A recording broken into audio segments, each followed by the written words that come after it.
We'll stand by for first transmission, and we are configured on the ground to receive television if the crew is sending. You are now free and clear. Right, they're all accordion. Except for the mortgage, yeah, you see them? Yeah. They're all accordioned about evenly, too. Well, the two outboard ones are further out than the very inboard one. Let's tell Houston to fix our gyro before we go talking about stuff. Hello there, we're listening to you. You're coming in loud and clear, and we see SAS amps. Yeah, Okay. well, let's take care of our Z gyro. We ain't got any of them. Okay, we're looking at it. All right, I'll tell you where we are. We got the wing out locked. The outboard panel and the middle panel are about the same amount. And the third one is not quite. Now, Joe, I think before you come in, you better take a look up there and make sure that third one is clearing all the debris. That's what's bugging me. All right? I can do that myself from right here, if I can get there from here. Okay, Pete, we want to understand that the outboard two were almost all the way out last time you looked, and the inboard one... No. They are further out than the inboard one, but None of them are out very far. All of them are accordioned evenly, and the angles between the panels look to me like about 20 degrees, Rusty. So they've got a good long way to go. Okay, are they still moving? And how long ago did you get them out? Got them out about 5 or 8 minutes ago, and they're not still moving. doesn't look to me like they're moving at all. If they are, it's really super slow. I don't think they're moving. There's no doubt in my mind they're staying right where they are for the moment.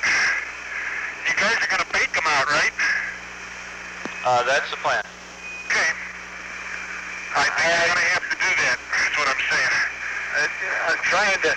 Go on down to the fast, Pete, and let's get going. No, I want... Okay. Excuse me. Okay, Pete, can you tell us where you are? Are you still out near the SAS wing, or what's your status there? I'm down going headed for the SAS. Right this instant, I'm in the SAS, and I'm getting ready to pull in my umbilical. Joe, can you see my umbilical?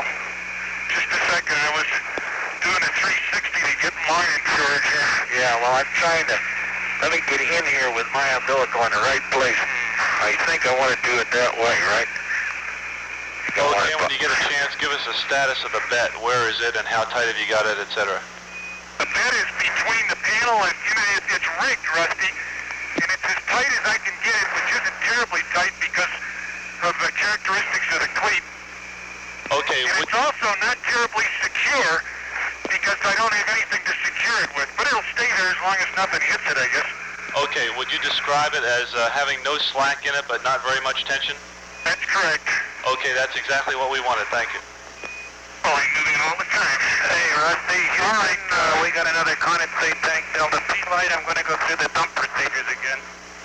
Okay, and we would like you to leave it in the dump procedure. That is, we'd like you to leave it on a vacuum on that side.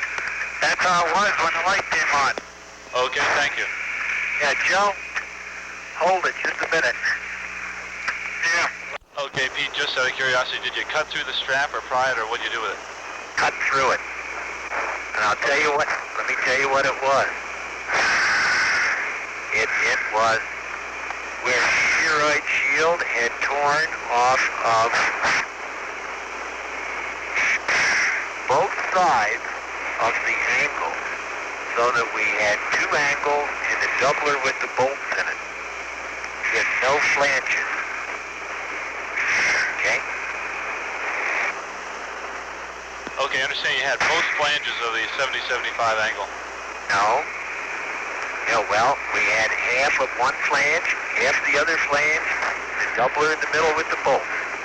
And the bolts, in fact, the long ends, in fact, there was one little lousy single bolt in the bitter end that had driven far enough through to hold the strap. Everything else was free. Okay, we got 1 minute to LOS here at Texas, and we'll be picking up Vanguard at 2-8. That's about 10 minutes from now. The This is Skylab Control, 18 hours, 18 minutes, Greenwich Mean Time. We've had loss of signal at Texas. Tracking ship Vanguard will acquire in about 9 minutes. The solar array wing is out. The bolt cutter's successful in severing that aluminum strap. The 3 solar cell panels on the wing, not fully deployed. The inboard one less deployed than the other 2. The plan is to initiate a maneuver with the spacecraft, 45-degree pitch maneuver, to get that wing more into the sun, warm it up, and it's believed that the panels will then deploy fully, or at least more fully. The dampers on those panels are thought to be frozen because of the very low temperatures they've seen.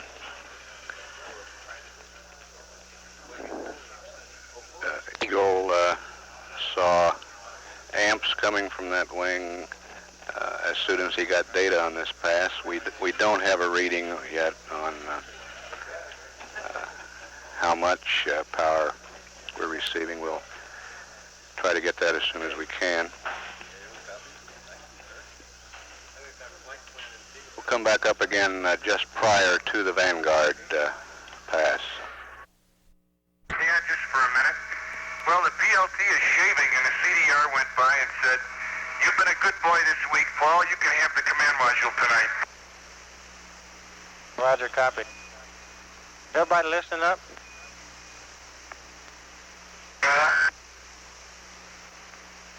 Okay, I got a message I'd like to read to you. It's to Skylab Commander Conrad. On behalf of the American people, I congratulate and commend you and your crew on the successful effort to repair the world's first true space station. In the 2 weeks since you left the Earth, you have more than fulfilled the prophecy of your parting words, "We can fix anything." All of us now have new courage that man can work in space to control his environment, improve his circumstances, and exert his will even as he does on Earth. Signed, Richard Nixon. Well, thank you from all of us. Have another one. This is to Skylab Commander Conrad. My warmest personal congratulations to you and your crew. We are all proud of your team, the NASA team, and the whole aerospace team.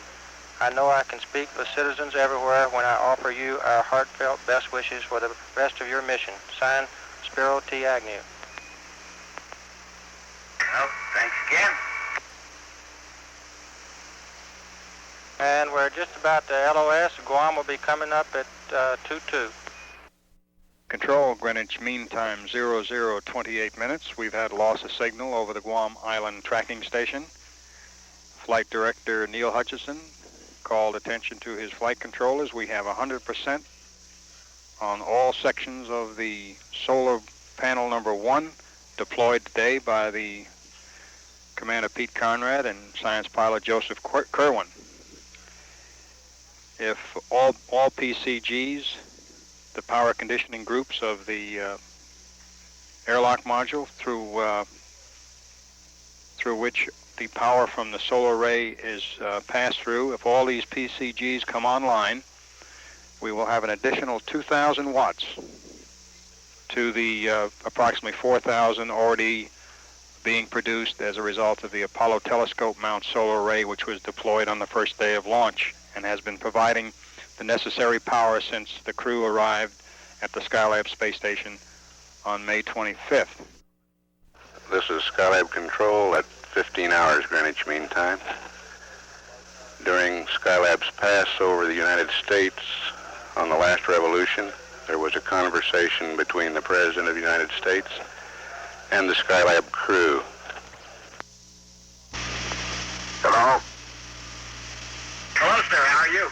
Fine. Is this Pete Conrad? Yes, sir. Joe and Paul are listening. Nice to talk to you again, and Commander Kerwin and Commander Whites are there with you, right? Yes, sir. Well, I just want you to know that everybody here has been following what you've been doing, and I guess the way I could summarize this project is that it proves that man still matters. With all the technical machines and so forth that you had to work with, it proved that when there were difficulties, that the ingenuity of men in space was what really mattered. And you've really made us all very proud with the way you handled some difficult problems in this project. Thank you, sir.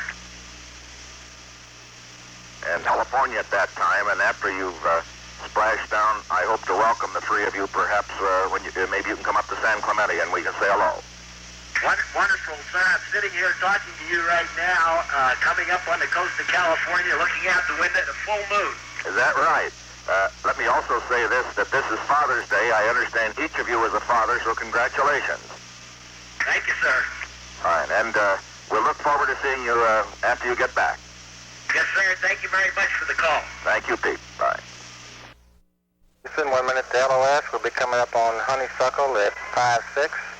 And in about 2 minutes from now at 7:22, you will become the new world champs for longest space flight. Hey, thanks for the note. I think we were all up at the BMMD, happily getting weighed. Roger, copy. This is Skylab Control at 7 hours, 22 minutes, Greenwich Mean Time. Skylab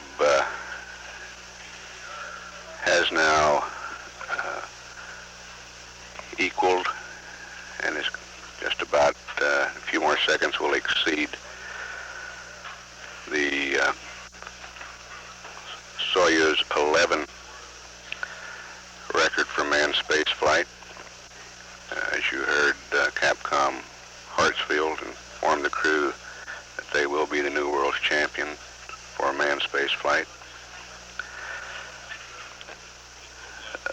Duration of the Soyuz 11 mission was 570 hours, 22 minutes. The Skylab II crew has now exceeded that mark. And the commander, Pete Conrad, has now logged 1,077 hours and 10 minutes of space flight. Still there? Affirmative. How about Cabin Tom Stafford or Deke relate to the Russian cosmonauts our respects and just point our flight to them and their comrades and wish them good luck from us in the future. Okay, I sure will, Pete.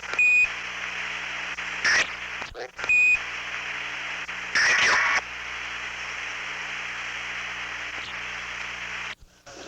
During this pass, Skylab Commander Pete Conrad requested that Johnson Space Center Director of Flight Crew Operations, Deke Slayton, or the Deputy Director, Brigadier General Thomas Stafford,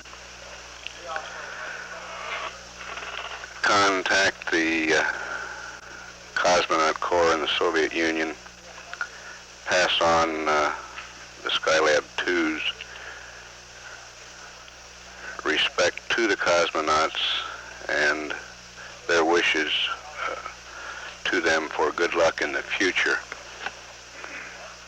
This being on the occasion of the Skylab crew exceeding the record of Soyuz 11 of 570 hours, 22 minutes.